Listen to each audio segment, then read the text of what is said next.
Perfect. Nope, no, I don't need a mic. You give me a mic, I'll just start. I'll go into karaoke right away.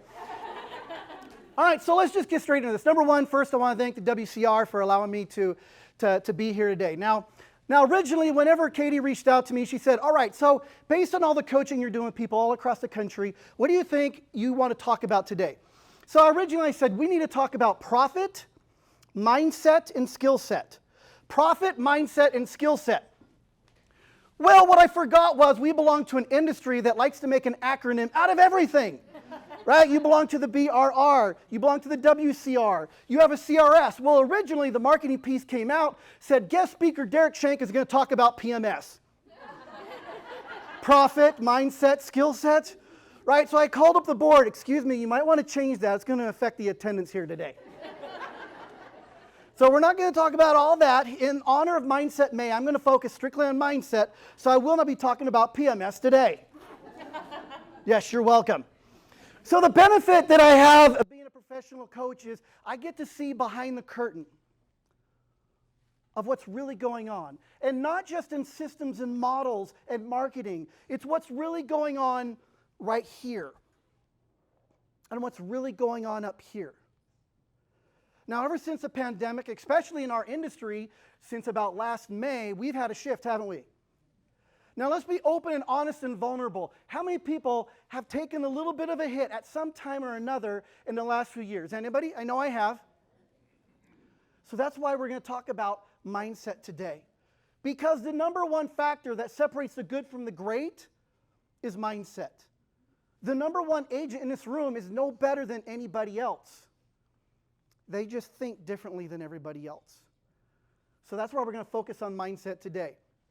Now, this is not going to be your typical rah-rah, up and down, massage each other's back kind of mindset thing. We're going to get real and we're going to get right. We're going to talk technically, how is mindset formed and how are thoughts created? And tactically, what can you do about it? It's not just hope things get better, because hope is not a business plan. Would you agree? So we're going to get real and get right. This is going to be a little different. It's going to get awkward. So turn to your neighbor and say, this is going to get awkward. Turn to your other neighbor and say, and I like it.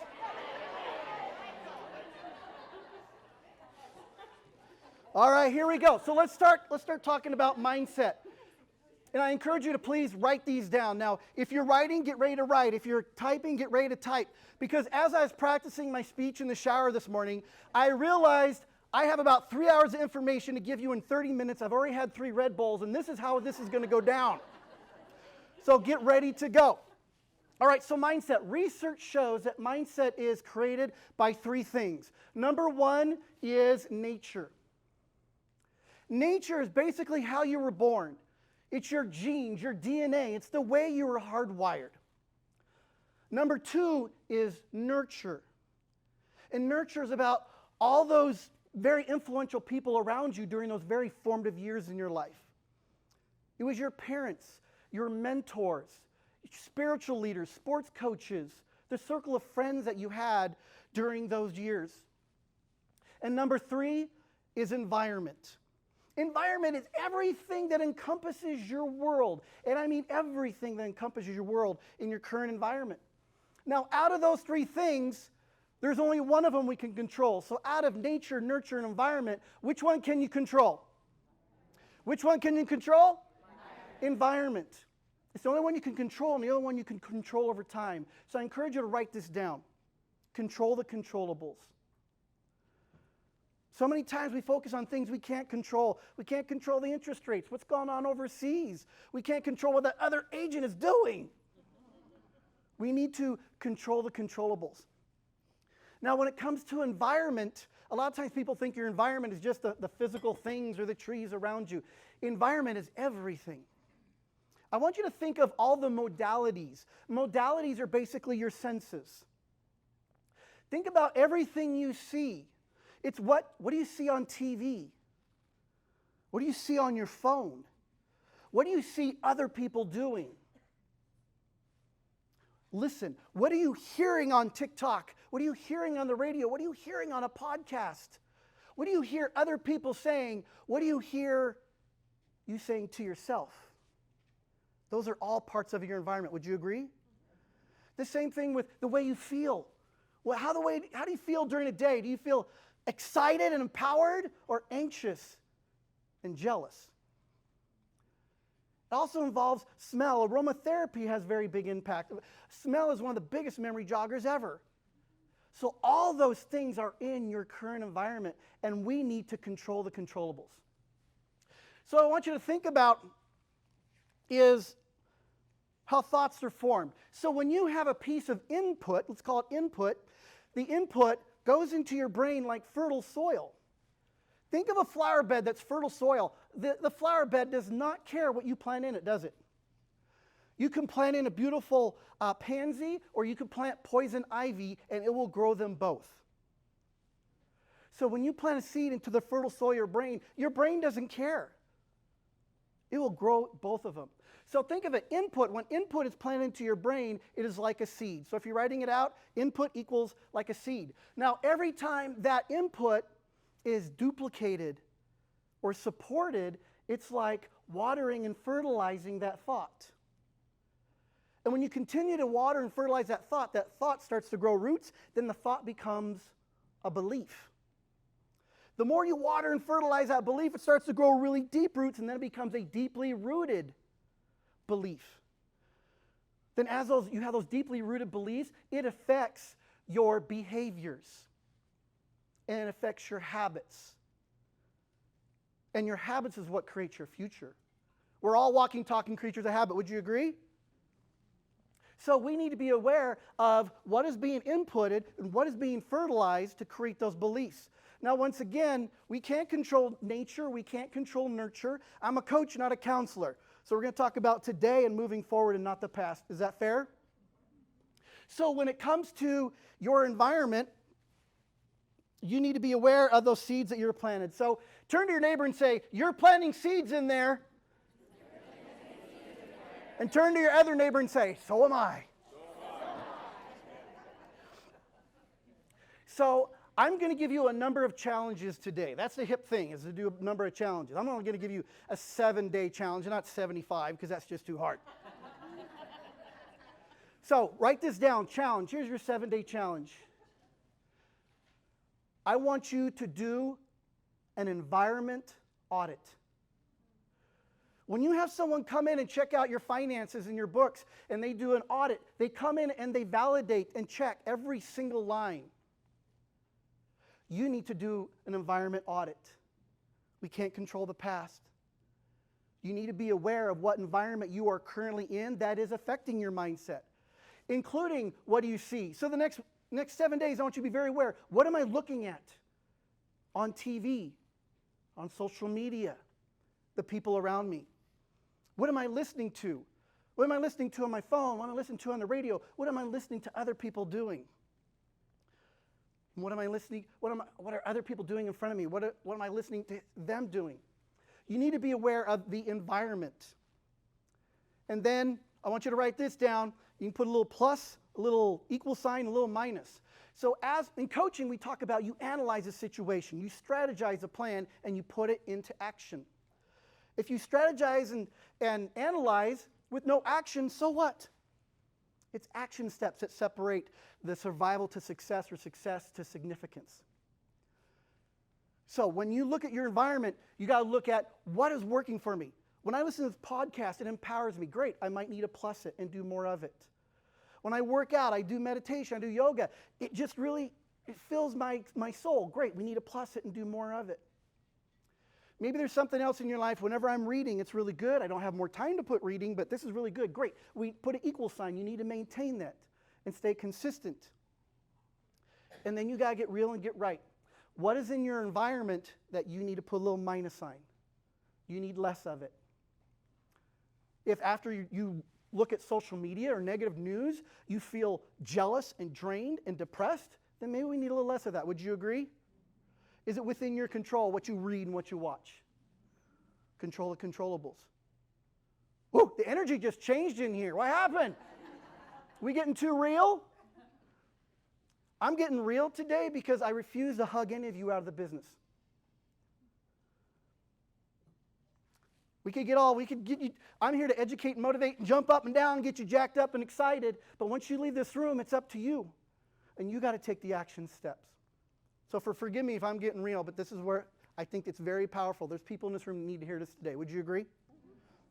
So, number one, you got to do the environment audit for the next week and be hyper-focused on what do you need to change and what action steps do you need to change it. So, who would like to hear, when we talk about how your environment affects your mindset, who would like to take that concept and 10x it? Anybody? All right, so for those 5 people, I got a story for you. So I'm going to tell you a little childhood story, if I may. Really quick. So growing up as a kid, 3rd, 4th, 5th grade, I had a massive speech impediment. I had a massive lisp, right? And I don't know who called something where you can't say your S's lisp. That's evil. You can't say lisp, right? So I had this massive lisp. So it was like thunny thally on a thunny fee for. I was that kid, right? So I remember at a playground. I remember in for all the locals, Mary McPherson. Anybody know where Mary McPherson Elementary is in Meridian? And I remember those days in the playground at Mary McPherson, and I remember the circle of kids out in the playground that would be pushing this short, red-headed kid around who couldn't talk. They'd be pushing him into each other and shoving him into the ground and making fun of this kid who couldn't talk. And that was me. And we went to counselors and therapists and hearing specialists, and nobody could figure it out. It lasted for years. So the strange thing about me is when I dream in black and white. When I have a nightmare, it's in color. And every time I think of those days, it's in color. So those years sucked. So we went to all these speech therapists. Nobody could figure out. So I went to this one speech therapist. He happened to be a redhead, which was interesting. So he said, so whenever you're talking, your tongue is in the wrong place. And I said, yeah, no, shit. So if... Sorry. I wanted to. My parents were sitting there. Come on. So he said, it's in the wrong place. So this is what I want you to do. I want you to take a little rubber band, like the ones you used to use with braces and stuff, and when you go to bed at night, I want you to put it on the tip of your tongue, hold it on the roof of your mouth, and I want you to think, hold it there till morning, hold it there till morning, hold it there till morning, hold it till morning. And then do that for about 60 days and come back and see me. My dad was like, I remember driving home, my dad was like, what a quack, I can't believe we paid $12 for this doctor and everything. $12, it was a while ago, right? So I remember laying there in my little red race car bed, and my mom was sitting there, and I had a little rubber band, and I was thinking, and then when I woke up in the morning, I think I swallowed it because we never did find it. And then the next couple of nights, I found it stuck to the side of my face or in a pool of drool or something. And then on morning, it was like 8 or 9, I woke up after 8 hours of sleep. I woke up, it was like, and there it was. And about 80% of the time over the next 60 days, when I woke up, it was still there. And over time, the lisp went away. And I went from the kid who couldn't talk to someone who now gets paid to talk for a living.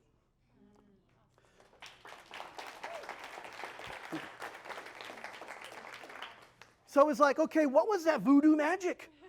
What did this guy know? He knew about a gift that each and every one of you have inside of you. And he knew how to tap into it. And what that's called, it's called the RAS. It's known as the reticular activating system. The RAS is about the size, the RAS is about the size of your pinky nail. It's at the base of your brain, and it's basically a filter. You have about 2 million bits of information coming at you every single second. Some guy walking around typing this, you hear the air conditioner, someone's clicking their pen, whatever. All this information's coming at you. You can only handle about 146 bits a second. The RAS filters out what it believes is not important so your brain doesn't shut down from overload. It only lets in what you tell it is important. So here's an example of the RAS. Anybody ever play the slug bug game? Slug bug, slug buggy, whatever. So you have no idea what cars were around you driving in this morning. You were just hoping we had coffee. But if we left at lunch together and I said, slug bug, you'd go, oh, there's Volkswagen there, there's one over there, there's one on the overpass, there's one 3 cars behind me. You'd see them everywhere, wouldn't you? They were there before, but you were not hyper-focused on finding them. Once you told the RAS to look for it, your RAS found it. So for an example, you want that one-of-a-kind car. These cars don't exist, the one-of-a-kind color. You finally get the car. What do you see everywhere? You see that car, right? If you're pregnant and you're pregnant and everywhere you go, what do you see? Yeah, chocolate cake, exactly. So the RAS finds what you say is important. Here's the secret that doctor a long time ago knew. Your RAS is its strongest between your conscious and subconsciousness. As you are falling asleep, the little kid said, hold it there till morning, hold it till morning. The RAS said, wow, they're saying hold it there till morning as we're falling asleep. It must be important, so I'm going to think hold it there till morning all night long. And that's why it was still there. So here's the question. What are you thinking of as you're falling asleep? Are you watching negative news? Are you thinking about all the things that didn't work today?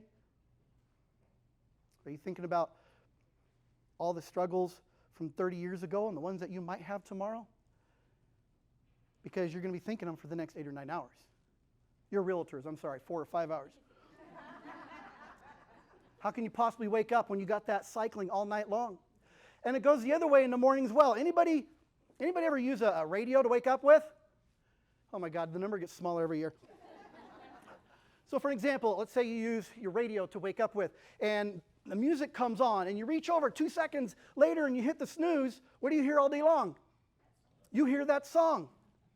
Because as you're waking up, your brain says, oh, Stairway to Heaven's the first thing I'm hearing. Then all day long I'm going to be thinking about Stairway to Heaven. So, here's the question. How many of you use this for an alarm clock? Go ahead, be honest. Yeah. All right. Here's a little piece of advice. Stop it! Just stop it. You want to know why? You wake up in the morning and you roll over and you go straight to email. Oh, it didn't appraise. Oh, they countered us. Oh, there's water in the crawl space. Chaos, chaos, chaos, chaos. Your RAS goes, chaos, chaos, chaos is the first thing I'm thinking about for the rest of the day. I must go out and find more chaos. You roll over, first thing you do is you go to social media and you go, oh, look at her perfect life. Look at his perfect wife. Oh, they got a new boat. Oh, she had 3 more closings. Oh, they're on vacation again. I'm not worthy.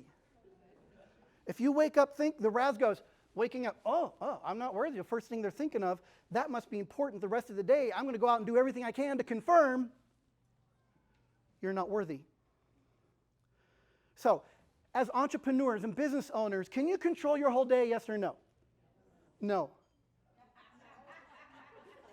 I don't know what was said, but that's okay. What I encourage you to do is, here's the next challenge. Go ahead and write it down. Challenge. I encourage you to bookend your day with what you want to say. It's not what the media wants you to think or think all night. It's not what social media is saying to you. Bookend your day with what you want to say.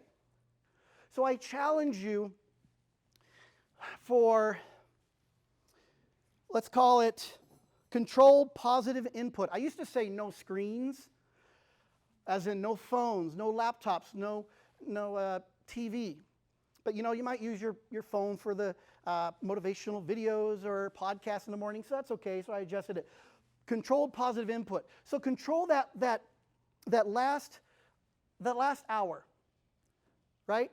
Control the last hour, what the input is. What are you reading? What are you watching? What are you saying? What are you doing? In that first hour, I truly believe that the spirit of the day and the tone of the day is creating that first 30 minutes. Would you agree? And then what you do last thing at night sets you up for success or failure first thing in the morning. Control the first hour, control the last hour. So, I don't know, for an example. So, my wife just loves Grey's Anatomy. So we stay up late and we're watching Grey's Anatomy, 3 or 4 episodes in a row, and there's a fiery bus crash and we're, all this stuff in the ER, and it was just, whatever. And then at the end she goes, oh, okay, you ready for bed? It's like, hell no. I need to rinse that stuff out. She goes, what do you mean rinse it out? I need to read for like an hour to flush that stuff out. So you need to be aware of the input throughout the day and your environment, but hyper-focused and aware that first hour and that last hour. Does that make sense? So that's my next challenge. And, you know, for 4 years, I taught a class all across the country and up in Canada as well. It was 7 hours a day for 7 days. It's 49 hours worth of training. And they'd always turn in surveys at the end. And you'd be amazed how many people said, out of 49 hours worth of training, they said, that last hour and first hour thing had the biggest impact on my life. So it works. In fact, I was teaching one class, it was in Minnesota. A gal came up, she goes, you're 100% right. She was an anesthesiologist. And she said, when we're putting someone under, we tell them to think about a happy place. So when they're smiling and they go to a happy place, boom, they stick them and put them under. And they said, if someone goes under crying and scared, they may be under for 4 hours. As soon as they wake up, they instantly wake up crying and scared. So the Raz is real. Turn to your neighbor and say, the Raz is real. Turn to the other neighbor and say, I'm going to make it work for me. All right, perfect. Let's do, all right, let me do this because I always forget at the end. It's a shameless plug. So you guys have been really good having your phones put away and stuff. What I encourage you, if you could take a picture of that QR code. You take a picture of that QR code, it goes to my link tree. If you want to follow me social media-wise. I also teach a class called Arete Life. It's a personal development course. If you want to do on-demand online, you can take it. We're also going to do a live class. We're actually shooting to do it in this room as well. So that's a live gig. Also, on there it goes to my calendar, and I have a bunch of free coaching sessions. So if you say, hey, there was something you talked about, you went a little fast, I'd like to ask you some questions, great, go there and ask some more questions. If you'd like for me to do something like this for your team, your office, your brokerage, a club, an organization, I love to hear myself talk, and I'd like to do it more. So if you want to talk about me helping any of you in that situation, or if you want to talk about what professional coaching looks like for you or for team, I coach all different brands, brokerages across the country. I'm totally non-denominational. All right? So now that we're past that part, let's go to this. How many of you have, all right, so you're on the plane. You're on the plane and you hear, okay, sudden loss of cabin pressure. The oxygen mask is going to come down. You need to put yours on first before you help anybody else. How many have heard that before? Raise your hand and say, aye. Awesome. So, you know, yes, there's guys in the room. We'll mostly speak to the ladies. So the ladies in the room, you go, oh yeah, forget that. I'm a mom. I'm going to take care of my kids first, right? So you go and you help your favorite kid first, okay? So you all have them, right? So you help your favorite kid first, and then you go help the other one, and you go help the other kid, and then you see a little lady struggling over here, and you run over there and you help her put her mask on and everything else. You see an old gentleman over here, and you go over there and you help him, and you calm him down, and you're helping him as well. And then you go back over here and you help your husband because his is on totally backwards.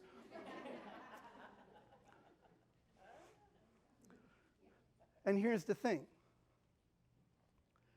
If you can't breathe and your lungs explode,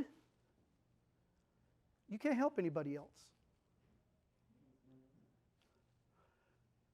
A lot of times people during their nurture years were taught that everybody else needs to win. I'll lose.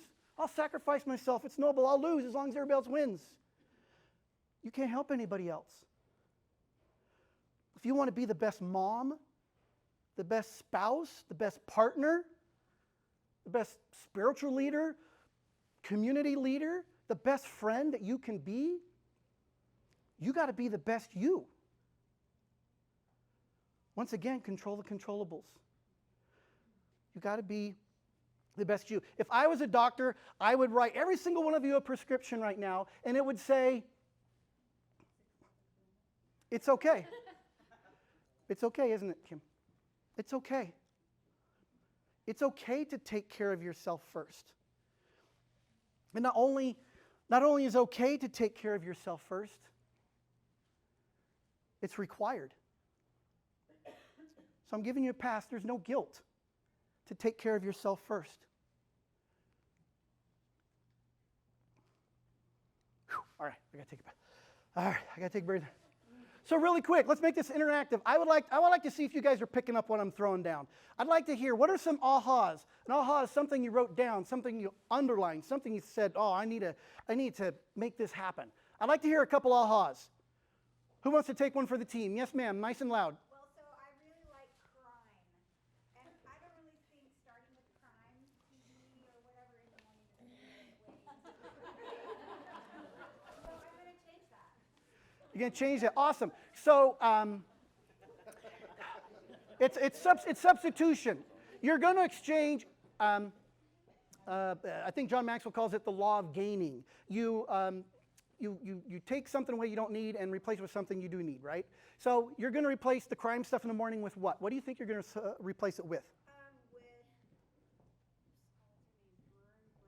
Yeah, Brene Brown. Yeah, awesome. All right, you pinky promise? Yes. Okay, right. You know we know each other. I will call you. Yeah, good for you. That's right. And once again, you have a great tribe of people here to help support you. All right, somebody else. Someone on this side. Come on. Yes, ma'am. Nice and loud. My husband and I are in that that terrible habit of just scrolling through social media right before bed. You're right.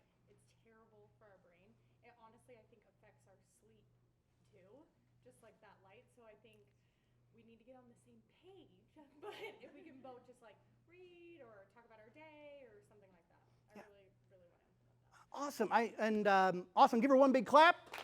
So it's sharing the wins. So a lot of times, let's say you go to bed. Let's say you did 50 things that day. 48 went great and 2 went bad. What do we go to bed thinking about?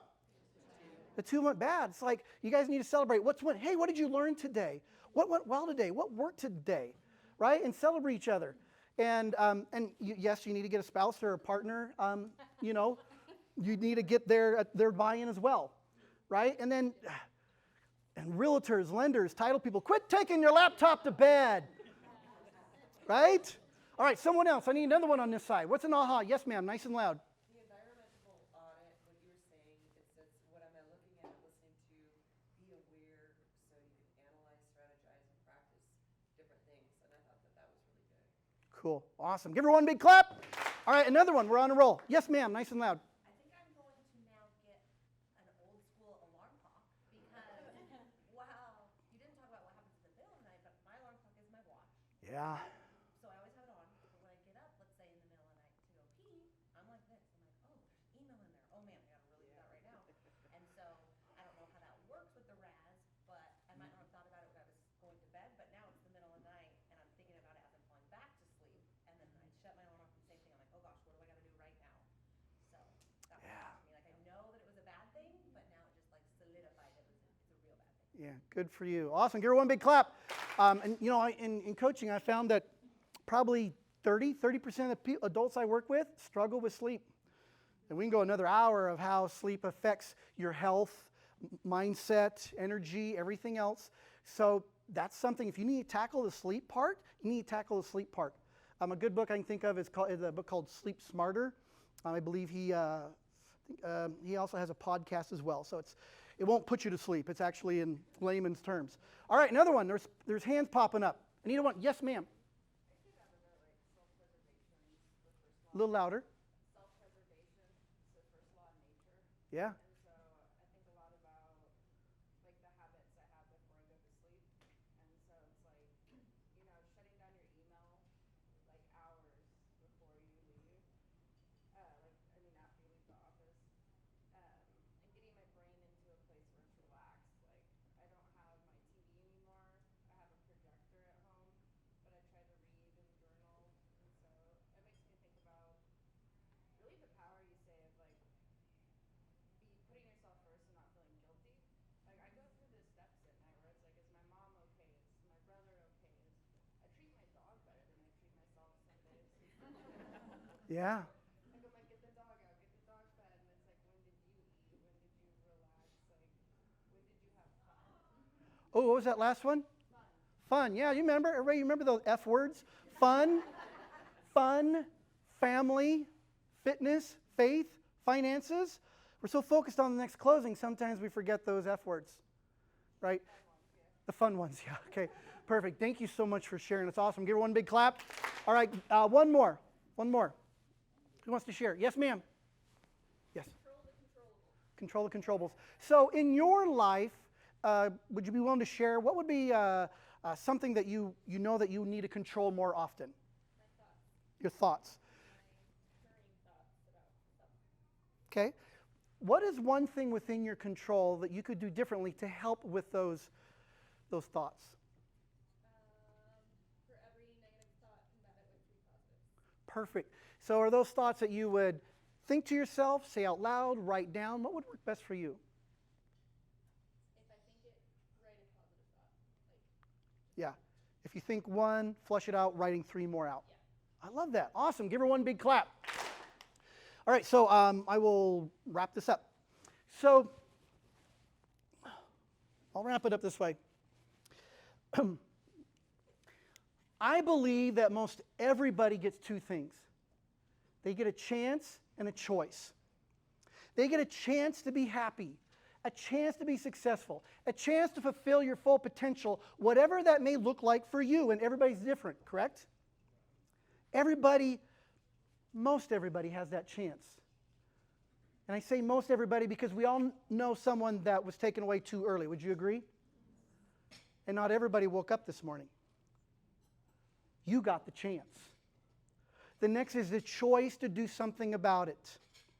So we talked about you need to analyze, strategize, and put it into action steps. So to analyze, once again, let's go back to the environment audit challenge. You need to be hyper aware of what's in your environment for the next 7 days, audio, visual, what people are doing, saying, and how is it affecting you and your energy and your mindset, because that's what you can control.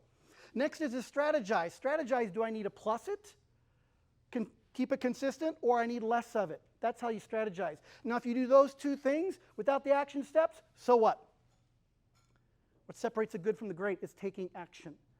So if I was to give you one last challenge, that one last challenge is for you to take at least one thing you learned today and put it into action today. And don't do it for me, and you're not doing it for all the other people on the plane. You're doing it for you. You first. Because you deserve it. Thank you for listening. Appreciate it.